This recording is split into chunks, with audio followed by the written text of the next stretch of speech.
All right. It's a soggy day in the neighborhood. I'm getting my morning Wall Street Journal. We got today. Japan.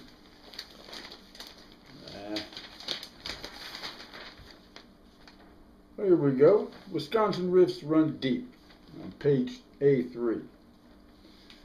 Carla Gertz Arnold, 50, an urban farmer, whatever that is, said she was in her doctor's office reading a Twitter from her Democratic representative to her 21-year-old daughter when two people in the waiting room rolled their eyes. They said if the Democrats could get their act together, we wouldn't have to play hardball with them, she said. I couldn't believe it. We Democrats are polite people and Republicans are so divisive.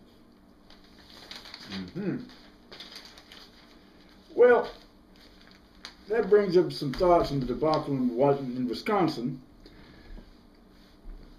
and the seeming defeat of labor and progressive forces by Governor Muammar Walker and the slimy, underhanded tricks of the state GOP apparat.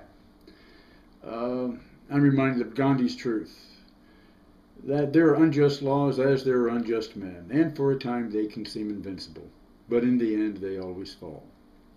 So as I see it, the only way to reverse this growing trend of injustice in the U.S. is by determined, no-nonsense, and preferably non-violent, mass action. A social movement on the scale of Gandhi's and the scope of King's. But when I see demonstrators shouting and shaking their fists in the public gallery of the Wisconsin State Building, or marchers skipping along the streets of Madison chanting, "This is what democracy looks like," while grinning and giggling like kids playing hooky, I see a complete lack of seriousness, even impotence. The Hosni Walkers of America and the reactionary enemies who fund them will not take us seriously until we take ourselves seriously. This means, in a word, being willing to make sacrifices. The democracy demonstrations in Tunisia and Egypt were not successful until the protesters convinced those in power they meant business. Emil King's marchers and boycotters knew what they were getting into by defying the power structure of their time and place.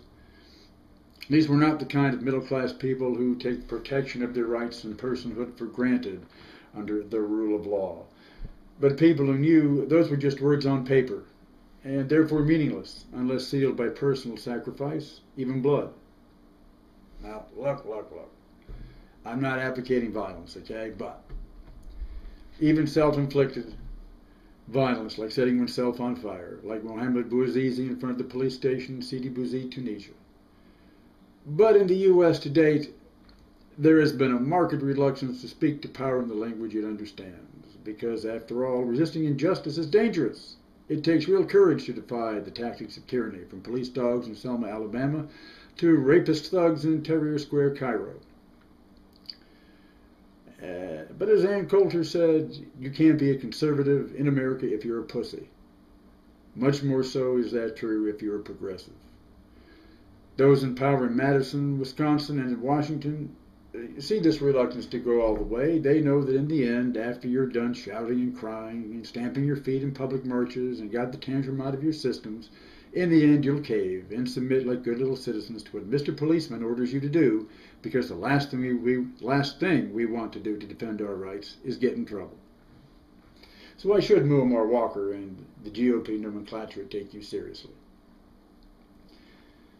There's a certain self-comforting myth that in the classic civil rights era, the noble Kennedy brothers saw from on high the sufferings of boycotters, sit-inners, freedom marchers, and freedom riders, and rushed to bring justice and deliverance to oppressed fellow Americans, which is a load of crap.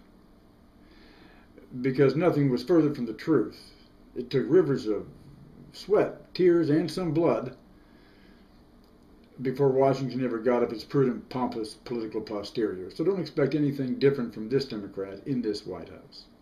Don't expect that just because your rights are written down on parchment and enshrined behind glass in the Smithsonian Institution, you won't have to make a revolution to realize them. After all, didn't the rebels of 1776 have the rights of Englishmen in the Bill of Rights of 1689? Didn't the Black American Freedom Marchers of 1963 already have their freedom thanks to the 13th Amendment of 1865? So words don't make reality. Actions will.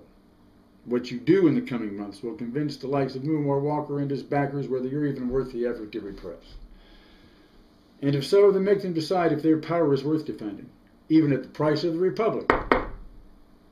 Another knock at the phone. Hello? Colonel Gaddafi? You want Governor Walker? You've got the wrong number in this country. Sure, you can leave a message if you're busy right now. Tell him to keep up the good work. He's an inspiration to tin pot despots everywhere. Will do.